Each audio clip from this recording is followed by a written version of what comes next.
ಸಖತ್ ಖುಷಿ ಆಯ್ತಣ್ಣ. ಈಗ ಎಷ್ಟೊಂದು 6 ತಿಂಗಳೈತೆ ಸರ್, 6 ತಿಂಗಳು ಒಂದು 6-7 ತಿಂಗಳಿಂದ ಅದು ನಾನು ಬಿಗ್ ಬಾಸ್ಗೆ ಹೋಗ್ಬೇಕಾದ್ರೆ ಡಬ್ಬಿಂಗ್ ಎಲ್ಲ ಮುಗಿಸಿ ಬಿಗ್ ಬಾಸ್ ಮನೆ ಒಳಗಡೆ ಹೋಗಿದ್ದು ಎಲ್ಲ ರೆಡಿ ಮಾಡಿ ಇಟ್ಕೊಂಡಿರ್ತೀವಿ, ನೀವು ಆಚೆಗೆ ಬರೋಷ್ಟೊತ್ತಿಗೆ ಅಂದ್ಬಿಟ್ಟು ಸರ್ರು ಕರೆದು. ಆಮೇಲೆ ಯಾವುದೂ ಒತ್ತಡ ಕೊಟ್ಟಿಲ್ಲ ಸರ್. ಹಿಂಗೆ ಒಂದು 10 ನಿಮಿಷ ಶೂಟಿಂಗ್ ಹೋಗೋದು, ಒಂದು 10 ನಿಮಿಷ ಲೇಟ್ ಆದರೂ ಪಾಪ ಅಡ್ಜಸ್ಟ್ ಮಾಡ್ಕೊ ಬೇರೆ ಸೀನ್ ಶೂಟಿಂಗ್ ಮಾಡೋದು. ಅಂದರೆ ಆ ಕಂಫರ್ಟ್ ಝೋನು ಡೈರೆಕ್ಟ್ರು ನನಗೆ ಫಸ್ಟು ಈಗ ಡೈರೆಕ್ಟ್ರ್ ಜೊತೆ ಕೆಲಸ ಮಾಡ್ಬೇಕಂದ್ರೆ ಒಂದು ಇರ್ತದೆ ಗೊತ್ತಾ ಸರ್, ಇದು ಡೈರೆಕ್ಟ್ರು. ಈ ವಿಶೇಷ ಕಾರ್ಯಕ್ರಮದ ಪ್ರಾಯೋಜಕರು ನಿದರ್ಶನ್ ಸಾರೀಸ್ ಜಯನಗರ ಮತ್ತು ರಾಮಮೂರ್ತಿ ನಗರ. ಇಲ್ಲಿವೆ ಬಜೆಟ್ ಫ್ರೆಂಡ್ಲಿ ಸಾರಿ ಕಲೆಕ್ಷನ್ಸ್, ರೇಷ್ಮೆ ಸೇರಿದಂತೆ ಎಲ್ಲಾ ಬಗೆಯ ಸೀರೆಗಳು, ಲೇಟೆಸ್ಟ್ ಟ್ರೆಂಡ್ನ ಸೀರೆಗಳು ನಿದರ್ಶನ್ ಸಾರೀಸ್ ಮಳಿಗೆಯಲ್ಲಿ ಲಭ್ಯ. ಆನ್ಲೈನ್ ಬುಕಿಂಗ್ಗೆ ಸಂಪರ್ಕಿಸಿ ನಿದರ್ಶನ್ ಸಾರೀಸ್.com, ಕಸ್ಟಮರ್ ಕೇರ್ ಸಂಖ್ಯೆ 9606867467. ಇದು ಅಂತ ಆ ಭಯನೇ ಎಲ್ಲೂ ಕೊಡದೇನೆ ಎಲ್ಲ ಇಡೀ ಟೀಮು, ಪ್ರೊಡ್ಯೂಸರು, ಡೈರೆಕ್ಟ್ರು, ಕ್ಯಾಮ್ರಾಮನ್ ಸರು ಎಲ್ಲರೂ ಅಷ್ಟು ಆರ್ಟಿಸ್ಟ್ಗಳು ಜೊತೆಲಿ ಮಾಡಿದವರು. ಆಮೇಲೆ ನಾಯಕ ನಟ ಅನ್ನೋದಕ್ಕಿಂತ ಒಂದು ಚೆನ್ನಾಗಿರೋದು ಒಂದು ಪಾತ್ರ. ಈಗ ಎಲ್ಲರೂ ಇದು ಅದೇ ಇದು ಜರ್ನಿ ಕಥೆ ಆಗಿರೋದ್ರಿಂದ ಈಗ ನಾಯಕ ನಟರ ನನಗೆ ಭಯ ಆಗ್ಬಿಡ್ತದೆ, ಅಯ್ಯೋಯಪ್ಪ ನಾಯಕ ನಟರ ಅಂತ. ಜರ್ನಿ ಕಥೆ ಆಗಿರೋದ್ರಿಂದ ಎಲ್ಲರೂ ಈಗ ಗೌರವ್ ಸರು, ನಾನು, ಶ್ವೇತಾ ಮೇಡಮ್, ಸಾಧು ಸರು ಎಲ್ಲರೂ ಒಂದಲ್ಲ ಒಂದು ಕತೆಗೆ ಲಿಂಕು. ನೀವು ಸಿನಿಮಾ ಪೂರ್ತಿ ಎಲ್ಲರೂ ಇರ್ತೀವಿ.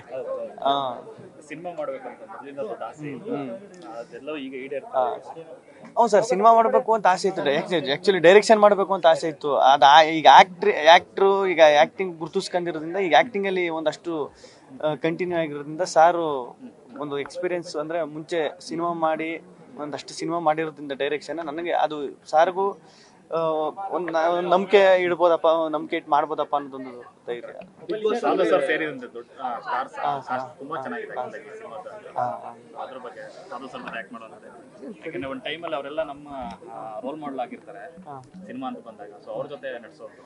ಹ್ಞೂ ಸರ್, ಇದು ಸಾಧು ಸರ್ ಈಗ ಹೆಂಗೆ ಅಂದ್ರೆ ಎಲ್ಲೂ ಹೋಯ್ತಿರಲಿಲ್ಲ ಅವರು. ಶಾರ್ಟ್ ಬೇರೆಯವ್ರದ್ದು ಇದ್ದಾಗಲೂ ಈಗ ಶಾರ್ಟ್ ಮುಗಿದು ಇಲ್ಲ ರೆಡಿ ಆಗ್ಬೇಕು, ಅಲ್ಲೇ ಕೂತ್ಕರು ಚೇರ್ ಹಾಕ ನಮ್ಮನ್ನೆಲ್ಲ ಕೂರಿಸ್ಕೊಂಡು ಹೇಳೋರು, ಅವ್ರ ಅನುಭವಗಳು ಹೇಳೋರು. ಅವಾಗ ಒಂದು ಸಿನಿಮಾ ಮಾಡ್ದು, ಅವಾಗ ಹಿಂಗಾಗಿತ್ತು, ಇಲ್ಲೊಂದು ಸಿನಿಮಾ ಮಾಡ್ದು, ಇನ್ಸಿಡೆಂಟ್ ಆಗಿತ್ತು, ಒಂದಷ್ಟು ಹೇಳೋರು. ನಾನು ಇಲ್ಲೆಲ್ಲ ಆಮೇಲೆ ಅವ್ರ ಫೋಟೋ ಎಲ್ಲ ಈಗ ಬೇರೆ ದೇಶಕ್ಕೆ ಹೋಗಿ ತಗೊಂಡಿರೋ ಫೋಟೋ ಎಲ್ಲ ತೋರಿಸೋದು. ಇಲ್ಲಿ ಹೋಗಿದೆ ಈ ದೇಶಕ್ಕೆ, ಇಲ್ಲಿದು ಫೇಮಸ್ಸು, ನೀನು ಹೋಗು ಸುತ್ತಾಡಬೇಕು, ನಾನು ಎಲ್ಲ ದೇಶನೂ ಸುತ್ತಾಡಿದ್ದೀನಿ, ನೀನು ಸುತ್ತಾಡಬೇಕು, ಜೀವನದಲ್ಲಿ ಎಂಜಾಯ್ ಮಾಡಬೇಕು ಅಂತ ಒಂದಷ್ಟು ಹೇಳೋರು. ಅದೆಲ್ಲ ಅವ್ರ ಅನುಭವ ಹಂಚ್ಕೊತಾರಲ್ಲ ಸರ್, ಅದು ಸಖತ್ ಖುಷಿ. ಅವ್ರ ಪಾಡ್ಗೆ ಅವ್ರು ಇರ್ಬೋದು, ನಮ್ಮ ಪಾಡ್ಗೆ ಅವ್ರ ಪಾಡ್ಗೆ ಅವ್ರು ಇರ್ಬೋದು. ಕರೆದ್ಬಿಟ್ಟು ಮಾತಾಡ್ಸೋದಾಯ್ತಲ್ಲ ಹಿಂಗೆ ಅಂತ ಎಲ್ಲ ಹೇಳೋದಾಯ್ತಲ್ಲ, ಅದು ಎಷ್ಟು ಜನ ಮಾಡ್ತಾರೆ ಸರ್. ಕ್ಯಾರೆಕ್ಟರ್ ಬಗ್ಗೆ ಮಾತಾಡಿದ್ರೆ ಮುನ್ನಾ ಬಾಯ್ ಇದರಲ್ಲೇ ಒಂದು ಗ್ಯಾಂಗ್ಸ್ಟರ್ ಸಿನಿಮಾದ ಕತೆ ಅಲ್ಲ ಸರ್, ಜರ್ನಿ ಕತೆ. ಜರ್ನಿ ಕತೆಲಿ ಈಗ ನಾನು, ಗೌರವ್ ಶೆಟ್ಟಿ ಅವರು, ಶ್ವೇತ ಅವರು ಎಲ್ಲರೂ ಒಂದು ಜರ್ನಿ, ಸಾಧು ಸರು, ಈಗ ಆ ಫ್ರೇಮಲ್ಲಿ ಎಷ್ಟು ಜನ ಅವರ ಎಲ್ಲರೂ ಆ ಜರ್ನಿಲಿ ಇನ್ವಾಲ್ವ್ ಆಗಿ ಆ ಜರ್ನಿ ಹೆಂಗೆ, ಆ ಜರ್ನಿ ಕತೆ ಹೆಂಗ್ ಮೂವ್ ಆಯ್ತದೆ ಅದು ಏನು ಅನ್ನೋದೇ ಸಿನಿಮಾ. ಅವಕಾಶಗಳು ಯಾವ ರೀತಿ ಬರ್ತಾ ಇದೆ ಗಿಲ್ಲಿ ಅವ್ರಿಗೆ? ಗೊತ್ತೈತೆ ಸರ್, ಅದೇ ಒಂದಷ್ಟು ಮಾತುಕತೆ ನಡೀತಾವೆ, ಗೊತ್ತೈತೆ, ಎಲ್ಲ ಆಯ್ತೈತೆ. ಅದೇ ಏನ್ ಮಾಡ್ಬೇಕು, ನೆಕ್ಸ್ಟ್ ಏನ್ ಆಗ್ಬೇಕು, ಏನು ಇದು ಮಾಡ್ಬೇಕು ಅನ್ನೋದೇ ಇನ್ನು ಬೇಕು. ಇನ್ನೊಂದು ವಾರ 15 ದಿನ ಬೇಕು ಏನಾರೋ ಒಂದು ಡಿಸಿಷನ್ ತಗೋಬೇಕಂದ್ರೆ. ಯಾವ್ದು ಮೇಡಮ್, ಯಾವುದು? ಅದೇ ಮೇಡಮ್, ಅದೇ ಒಂದಷ್ಟು ಮಾತುಕತೆ ನಡೀತಾವೆ. ಬರ್ತಾ ಇದೀನಿ ಅಂದ್ರೆ 100% ಅದು ಫೈನಲ್ ಆಗಿಲ್ಲ. ಅದೇ ಈಗ ಮಾತಾಡೋಕೇನು ಮೇಡಮ್, ಮಾತುಕತೆ ನಡೀತಾವೆ. ಯಾವ್ದಾದ್ರು ಟ್ರಯಾಂಗಲ್ ಲವ್ ಸ್ಟೋರಿ ಬಂದಿದ್ಯಾ ನಿಮ್ಮನ್ನ ಮತ್ತೆ ಕಾವ್ಯನ ಮತ್ತೆ ರಕ್ಷಿತಾನ ಹಾಕೊಂಡು? ಯಾವ್ದಾದ್ರು? ಅಯ್ಯೋ ಅವೇ ಜಾಸ್ತಿ ಬರ್ತಾವೆ. ಹೌದಾ, ಒಪ್ಕೊಂತೀರಾ ಹೇಗೆ ಅಂತ? ಅದೇ ನೋಡ್ಬೇಕಲ್ಲ ಮೇಡಮ್, ಈಗ ಅವರು ನಮ್ದು ಅದು ಏನು ಎತ್ತ ಅಂತ ನೋಡಿ ಒಪ್ಕೋಬೇಕಲ್ಲ. ಈಗ ಅದು ತಪ್ಪಲ್ಲ, ಈಗ ಅದು ಈಗ ಶೋ ನೋಡಿ ಇದ್ರಲ್ಲೆಲ್ಲ ನೋಡ್ಬಿಟ್ಟು ಇದೆಲ್ಲ. ಈಗ ನಾನು ಆಚೆ ಬಂದ್ಮೇಲೆ ನಾನು ಹೊಸಿ ಬಿದ್ದು ನಗಡೆಲ್ಲ ಸೂರ್ಯವಂಶದ್ದೆಲ್ಲ ನನ್ನ ರಕ್ಷಿತಾ, ಕಾವ್ಯ ಇವ್ರನ್ನೆಲ್ಲ ಸೇರಿಸಿ ಸೂರ್ಯವಂಶ, ಆಮೇಲೆ ಬೃಂದಾವನ, ದರ್ಶನ್ ಸರ್ದು ಬೃಂದಾವನ ಸಿನಿಮಾ ಇದೆಯಲ್ಲ, ಅದೆಲ್ಲಾನು ಮಕನೆಲ್ಲ ಎಡಿಟ್ ಮಾಡಿ ಹಾಕ್ಬಿಟ್ಟು ಅದು ಓಕೆ, ಅವರೇನೋ ಮಾಡಿದ್ರು, ನಿಮ್ ಚಾಯ್ಸ್ ಹೇಳಿ. ಹಂಗಾದ್ರೆ ಬೃಂದಾವನ ಸಿನಿಮಾದಲ್ಲಿ ಇಬ್ರು ಒಪ್ಕೋತಾರೆ, ಹೀರೋ ದರ್ಶನ್ ಅವರು. ಸೊ ನೀವು ಇಬ್ರು ಒಪ್ಕೊಂತೀರಾ, ಇಲ್ಲಿ ಯಾರಾದ್ರೂ ಒಬ್ರನ್ನ ಸೆಲೆಕ್ಟ್ ಮಾಡ್ತೀರಾ ಅಂತ? ಏನ್ ಇಬ್ರು ಒಪ್ಕಲಿ, ನೀವ್ ಏನ್ ಯಾರು ಅಲ್ಲ, ಈಗ ನಿಮ್ ಜೊತೆನೂ ಮಾತಾಡಿದೀನಿ ಸುಮಾರು. ನೀವು ಎಷ್ಟು ಸಲ ಫೋನ್ ಮಾಡಿದೀರ ನನ್ಗೆ? ನಾನು ಮಾಡಿದೀನಿ. ಇದು ಜಾತ್ರೆಗಳಲ್ಲಿ ಈ ತೋಲು ಬೊಂಬೆ ಅದಕ್ಕೆಲ್ಲ ನಿಮ್ಮಿಬ್ರನ್ನ ಜೋಡಿ ಮಾಡ್ತಿದ್ದಾರೆ, ಕಾವ್ಯ ಮತ್ತೆ ನಿಮ್ಮನ್ನ ಗಿಲ್ಲಿ ಅವ್ರನ್ನ ಮಾಡ್ಬಿಟ್ಟು ಓಡಿಸ್ತಿದಾರಲ್ಲ ಈ ಜಾತ್ರೆಗಳಲ್ಲಿ. ಸೊ ಏನ್ ಅನ್ಸುತ್ತೆ ಅದನ್ನೆಲ್ಲ ನೋಡಿದಾಗ? ಅದು ನೋಡಿದೆ ಸಖತ್ ಖುಷಿ ಆಯ್ತು. ಈಗ ಬಿಗ್ ಬಾಸ್ ನಾನು ಆಚೆಗೆ ಬಂದಾಗ್ಲೂ ಒಂದು ಅನ್ಕೊಂಡಿದ್ದೆ, ಬುಡಪ್ಪ ಒಂದು ವಾರ ಅಂದ್ರೆ ಗೆದ್ದವನಿ ಆಚೆ ಬಂದೈತೆ, ಬಿಗ್ ಬಾಸ್ ಮುಗಿದು ಈಗ ತಾನೇ ಆಗೈತಲ್ಲ, ಒಂದು ವಾರ ಇರ್ತದೆ ಈ ಬಿಸಿ ಎಲ್ಲ, ಆಮೇಲೆ ಎಲ್ಲ ಮಾಮೂಲಿ ನಾರ್ಮಲ್ ಆಯ್ತದೆ, ನಾನು ಆರಾಮಾಗಿ ಇರ್ಬೋದು, ಓಡಾಡ್ಕೊಂಡು ಅಂತ. ಅದು ನೋಡಿ ಒಂದ್ 15-20 ದಿನ ಆದ್ರೂ ಎಲ್ಲಾರು ಒಂದ್ ಕಡೆ ಏನಾರು ಒಂದ್ ಆಯ್ತಾ ಇರ್ತದೆ. ಈಗ ನೀವ್ ಹೇಳಿದ್ರಲ್ಲ ಓಡ್ಸುದು, ಎತ್ತುಗಳ ಮೇಲೆ ಕಟ್ಕೊಂಡು ಜಾತ್ರೆಲೆಲ್ಲ ಇದ್ ಮಾಡುದು, ಅದು ಗೊಂಬೆಗಳು ಕಟ್ಕೊಂಡು ಓಡ್ಸುದು ಅಂತ, ಅದ್ ನಿಜವೂ ಸಖತ್ ಖುಷಿ ಆಯ್ತದೆ. ಅಯ್ಯೋ ಇನ್ನೂ ಆಯ್ತಲ್ಲಪ್ಪ ಅಂತ. ಸರಿ, ಇವಾಗ ಈ ಟೈಮ್ ಅನ್ನೋದನ್ನ ಎಷ್ಟು ನಂಬ್ತೀರಾ? ಬಿಕಾಸ್ ನೀವು ಸೂಪರ್ ಹಿಟ್ ಸಿನಿಮಾ ಮಾಡ್ಬಿಟ್ಟು ಹೋದ್ರಿ, ಬಿಗ್ ಬಾಸ್ ಕೂಡ ಸೂಪರ್ ಹಿಟ್ ಆಯ್ತು, ಜೊತೆಗೆ ಇಲ್ಲಿ ನೀವು ಕೂಡ ಲೀಡ್ ಅಲ್ಲಿ ಆಕ್ಟ್ ಮಾಡಿರುವಂತದ್ದು, ಇದೆಲ್ಲ ನೋಡ್ತಿದ್ರೆ ಎಲ್ಲೋ ಒಂದ್ ಕಡೆ ಕೋಇನ್ಸಿಡೆನ್ಸ್, ಇದೆಲ್ಲ ಗಿಲ್ಲಿ ಹೆಸರಲ್ಲಿ ಬರ್ದಿಟ್ಟಿದೆ ಆಲ್ರೆಡಿ ಅಂತ ಅನ್ಸುತ್ತೆ. ಸೊ ಅದನ್ನ ಯಾವ ತರ ನಂಬ್ತೀರಾ ನೀವು? ಟೈಮ್ ನ ಯಾವ ತರ ನಂಬ್ತೀರಾ? ಅದೇ ಮೇಡಮ್, ನಾನು ಎಲ್ಲೋದ್ರು ಅದೇ ಹೇಳ್ತೀನಿ. ಈಗ ನನ್ನಿಂದ ಆಗ್ಬಿಡ್ತು, ನಾನ್ ಮಾಡ್ಬಿಟ್ಟೆ, ಇವನೇ ಅದೆಲ್ಲ ಅದು ಟೈಮು, ಆ ಟೈಮಿಗೆ ಸಿಗು ಜನ ಎಲ್ಲ ತುಂಬಾ ಮ್ಯಾಟ್ರ್ ಆಯ್ತಾರೆ. ಅದು ಟೈಮು. ಈಗ ಕೆಲವೊಂದು ನಾನು ಅನ್ಕೊಂಡ್ ಇದಾಗಿದ್ರೆ ಹೆಂಗಿರುದು, ಈಗ ನಮ್ ಲೈಫಲ್ಲಿ ಒಂದು ಅನ್ಕೊಂಡಿರ್ತೀವಿ ಗೊತ್ತಾ, ಹಿಂಗಾದ್ರೆ ಹೆಂಗಿರ್ತದೆ. ಈಗ ನಾ ಸುಮ್ನೆ ಈಗ ಏನಾದ್ರು ಒಂದ್ 100 ಕೋಟಿ ದುಡ್ಡು ಸಿಕ್ಬಿಟ್ರೆ ಹೆಂಗಿರ್ತದೆ ಅಂತ ಅನ್ಕೊಂಡಿರ್ತೀವಿ ನೋಡ್ರಿ. ಸಿಕ್ಬಿಟ್ರೆ ಹೆಂಗಿರ್ತದೆ ಹೇಳಿ ಸಡನ್ ಆಗಿ. ಅದು ಈಗ ನಾನು ಕೆಲವೊಂದ್ 3-4 ಇನ್ಸಿಡೆಂಟ್ ಹಂಗೆ ಹಿಂಗಾದ್ರೆ ಹೆಂಗಿರ್ತದೆ ಅಂತ ನಾನು ಊರಲ್ಲಿದ್ದಾಗ ಅನ್ಕವೆ. ನಮ್ಮ ಮಳವಳ್ಳಿಲೆಲ್ಲ ನಾನು ಕಾಲೇಜ್ಗೆ ಹೋಯ್ತಿದ್ದಲ್ಲ, ಆ ಟೈಮಲ್ಲಿ ಸತೀಶ್ ಅಣ್ಣನ್, ನಮ್ ನಿನ್ನಾಸಂ ಸತೀಶ್ ಅಣ್ಣ ಅವ್ರದ್ದು ಸಿನಿಮಾ ಬ್ಯಾನರ್ಗಳೆಲ್ಲ ಹಾಕಿದ್ರು ನಮ್ಮೂರ ಹಬ್ಬಕ್ಕೆ ಕರಿಕೆ. ನಾನು ಒಂದ್ ಟೈಮಲ್ಲಿ ನಮ್ ಬ್ಯಾನರಿಗೆ ಬಂದ್ಬಿಟ್ಟು ಹೆಂಗಿರ್ತದೆ ಅಂತ ನೋಡ್ರಿ. ಊರು ಇಡೀ ಕರ್ನಾಟಕ ತುಂಬಾ ಬ್ಯಾನರ್ ಹಾಕುವಂಗಾಯ್ತು. ಅದು ಎಲ್ಲೋ ಒಂದ್ ಟೈಮಲ್ಲಿ ಹಂಗ ಆಗ್ಬಿಟ್ಟಾಗ ಅದು ನಂಬೇಕಾ ಬಿಡ್ಬೇಕಾ, ಏನಪ್ಪ ಇದು ನಡೀತಿರೋದು ಅನ್ನಂಗಾಯ್ತು. ಫಿಲ್ಮ್ ಚೇಂಬರ್ ಅಲ್ಲಿ ದೂರ ಆಗುತ್ತೆ ಅಂತ ಅನ್ಕೊಂಡಿದ್ರ? ಇವಾಗ ಸರ್ ಅದ್ರ ಬಗ್ಗೆ ಹೇಳಿ. ದೂರ ನಾನೇ ಸ್ಪಷ್ಟ ಅಂದ್ರೆ ಆ ಸಿನಿಮಾದಲ್ಲಿ ನನ್ನ ಪಾತ್ರಕ್ಕೆ ನಾನು ಏನ್ ಪಾತ್ರ ಮಾಡಿದ್ದೆ ಅದಕ್ಕೆ ಎಷ್ಟು ನನ್ನ ಕೈಲಿ ಎಷ್ಟು ಪ್ರಮೋಷನ್ ಮಾಡಬೇಕು ಅಷ್ಟು ಮಾಡಿದ್ದೀನಿ. ಸರ್ ಇವಾಗ ಓಕೆ, ಈ ತರ ನೀವು ಬಿಗ್ ಬಾಸ್ ಇಂದ ಬಂದ್ಮೇಲೆ ಇನ್ನೂ ಇದೆ ಕ್ವಶನ್. ಇವಾಗ ಎಲ್ಲಾನು ಮಾಡ್ತಾ ಇದೀನಿ ಮೇಡಮ್, ಅದೇ ಮಾಡ್ತಾ ಇರೋದು ಇವಾಗ. ಈಗೆಲ್ಲ ಎಲ್ಲೆಲ್ಲಿ ಹೋಯ್ತೀನಿ, ಏನೇನ್ ಮಾಡ್ತೀನಿ, ಈಗೆಲ್ಲ ಆ ಪ್ರೋಸೆಸ್ ಅಲ್ಲಿ ಇರೋದು. ಇವಾಗ ಎಲ್ಲರನ್ನು ಮೀಟ್ ಮಾಡ್ತೀನಿ.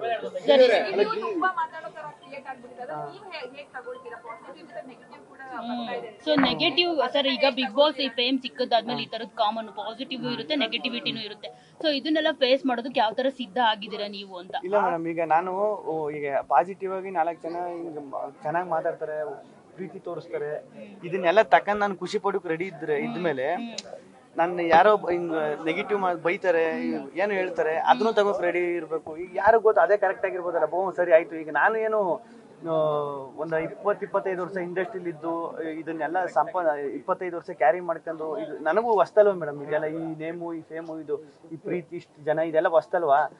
ಕೆಲವೊಂದ್ ಕಡೆ ನನ್ನ ಕಡೆನೂ ತಪ್ಪಾಗಿರ್ಬೋದು. ಈಗ ಅವ್ರು ಹೇಳ್ತಾವ್ರೆ ಅಂದ್ರೆ ಸರಿ ಕರೆಕ್ಷನ್ ಮಾಡ್ಕೊಂಡು ಹೋಗ್ಬೇಕು ಅಷ್ಟೇ. ಇವಾಗ ಅದ್ಯಾವ್ದೋ ಮಗು ಟ್ಯಾಟೂ ಹಾಕಿಸ್ಕೊಂತ ಇರೋದು ನೋಡಿದೆ ನಾನು ನಿಮ್ದು ವಿಡಿಯೋ. ಸೊ ಅದು ರಿಯಲ್ ಟ್ಯಾಟೂನ ಏನು ನನ್ಗೆ ಗೊತ್ತಿಲ್ಲ, ಒರಿಜಿನಲ್ ಟ್ಯಾಟೂನ. ಸೊ ಮಕ್ಕಳೆಲ್ಲ ಈ ತರ ಟ್ಯಾಟೂ ಹಾಕಿಸ್ಕೊಳ್ತಿರೋ ಬಗ್ಗೆ ಏನ್ ಹೇಳ್ತೀರಿ ನೀವು? ಅಂದ್ರೆ ಅದೇ ಮೇಡಮ್, ಈಗ ಒಂದು ರಿಯಾಲಿಟಿ ಶೋ ಅಲ್ಲಿ ಅದೇ ಒಂದು ನನ್ನ ಬಿಗ್ ಬಾಸ್ ರಿಯಾಲಿಟಿ ಶೋ ಇಂದ ಒಂದು ಚಿಕ್ಕ ಮಕ್ಕಳಿಂದ ಹಿಡಿದು ದೊಡ್ಡವರು, ವಯಸ್ಸಾಗಿರೋರು, ಅಷ್ಟು ಜನ ಇಡೀ ಫ್ಯಾಮಿಲಿ ಕೂತ್ಕೊಂಡು ನೋಡಿ ಅಷ್ಟು ಪ್ರೀತಿ ತೋರಿಸ್ತಾರೆ. ಅಷ್ಟು ಚಿಕ್ಕ ಮಕ್ಳು ನೋಡ್ರಿ, ಚಿಕ್ಕ ಮಕ್ಳು ಸಂಪಾದನೆ ಮಾಡೋದು ತುಂಬಾ ಕಷ್ಟ. ಅವ್ರ ಪ್ರೀತಿ ಸಂಪಾದನೆ ಮಾಡೋದು ಅದ್ ಹೆಂಗೆ ಅಂತ ಗೊತ್ತಿಲ್ಲ ಮೇಡಮ್. ಮಕ್ಕಳೆಲ್ಲ ಬೇಡ ಆ ತರ ಟ್ಯಾಟೂ ಹಾಕಿಸ್ಕೊಳ್ಳೋದು ಅಂತ ಕೂಡ ಕೆಲವರು ಹೇಳ್ತಿದ್ದಾರೆ.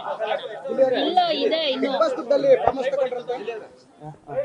ಸರ್, ಅದೇ ಈಗ ಮಕ್ಕಳೆಲ್ಲ ಹಾಕಿಸ್ಕೋಬಾರ್ದು ಟ್ಯಾಟೂ ಅಂತ ಕೆಲವರು ಹೇಳ್ತಿರುವಂತದ್ದು ಆ ವಿಡಿಯೋ ನೋಡ್ಬಿಟ್ಟು. ಸೊ ಅದಕ್ಕೆ ಗಿಲ್ಲಿ ಅವ್ರು ಯಾವ ತರ ಮೆಸೇಜ್ ಕೊಡ್ತಾರೆ ಅಂತ? ಇಲ್ಲ, ಟ್ಯಾಟೂ ಹಾಕಿಸ್ಕರಿ ಯಾರು ಹಾಕಿಸ್ಕರಿ ಇದ್ರು ಒಳ್ಳೇದು. ಯಾಕಂದ್ರೆ ಪ್ರೀತಿ ವಿಶ್ವಾಸ ಎಲ್ಲ ನನಗೆ ಗೊತ್ತು, ಮನ್ಸಲ್ಲಿ ಇರ್ತದೆ, ಮನ್ಸಲ್ಲಿ ಇರಬೇಕು, ಬೇಡ ಅಂತ. ದೊಡ್ಡ ಮನೆ ಹಬ್ಬ ಆಯ್ತು, ಸೊ ಎಲ್ರು ಮುಖಾಮುಖಿ ಆಗಿದ್ದೀರಾ, ಹೇಗಿತ್ತು ಹಬ್ಬ ಆಚರಣೆ, ಹೇಗಾಯ್ತು ಅಂತ? ಎಲ್ಲಾರು ಸಿಕ್ತು. ಅದೇ ಬಿಗ್ ಬಾಸ್ ಮುಗಿದಿ ಒಂದು 15 ದಿನ 20 ದಿನ ಆದ್ಮೇಲೆ ಸಿಕ್ಕಿದ್ದು. ಎಲ್ಲಾರು ಬಂದು ಮಾತಾಡಿಸ್ತು, ಸಖತ್ ಇದ್ ಮಾಡಿ ಸಖತ್ ಖುಷಿ ಆಯ್ತು. ಒಂದ್ ಸೆಕೆಂಡ್ ಅಶ್ವಿನಿ ಅವರು ನೀವು ಮುಖಾಮುಖಿ ಆದ್ರ ಏನ್ ಮಾತಾಡಿದ್ರಿ ಅಲ್ಲಿ ಅಂತ? ಇಲ್ಲ, ಅವರು ಟೈಮ್ ಬರೋದು ಸ್ವಲ್ಪ ಲೇಟ್ ಆಯ್ತು. ನನ್ನ ಟೈಮು ನಾನು ಮುಂಚೆನೆ ಹೋಗ್ಬಿಟ್ಟಿದ್ದೆ, ಅಷ್ಟು ಮಾತಾಡಕ್ಕಾಗಿಲ್ಲ. ಜಮೀನ್ ತಗೊಂಡಿದ್ದೀರಾ ಅಂತ ಒಂದು ಮಾಹಿತಿ. ಸತ್ಯವಲ್ ನಾನ್ ತಗೊಂಡಿರೋದು ನನಗೆ ಗೊತ್ತಿಲ್ಲ ಕಾರಣ, ಸತ್ಯವಲು ಗೊತ್ತಿಲ್ಲ. ನಾನು ನೋಡಿದೆ 20 ಎಕರೆ ಜಮೀನ್, ನನ್ಗೆ 2 ಎಕರೆ ತಗಕ್ಕೆ ಕಷ್ಟ ಆಗದೆ. ಈಗ 20 ಎಕರೆ ಏನ್ ಬಂದೇಟ್ಗೆ 20 ಎಕರೆ ತಗೊಬಿಡಕ್ಕಾಗದ? ಮತ್ತೆ ಚುನಾವಣಾ ಹಂತದಲ್ಲಿ ಕಾಂಗ್ರೆಸ್ ಸೇರ್ಪಡೆ ಆಗ್ತಿದೆ ಅಂತ ಇದೆ. ಅಣ್ಣ ಚುನಾವಣೆ ಹಂತದಲ್ಲಿ ಕಾಂಗ್ರೆಸ್ ಸೇರ್ಪಡೆ ಆಗ್ತಿರಂತೆ. ಇಲ್ಲ ಕಣ, ರಾಜಕೀಯಕ್ಕೂ ನಂಗೂ ದೂರ ಕಣ. ಅದ್ರ ಬಗ್ಗೆ ಒಂದು 10% ನಾಲೆಡ್ಜ್ ಇಲ್ಲ ನನ್ಗೆ. ಇಲ್ಲ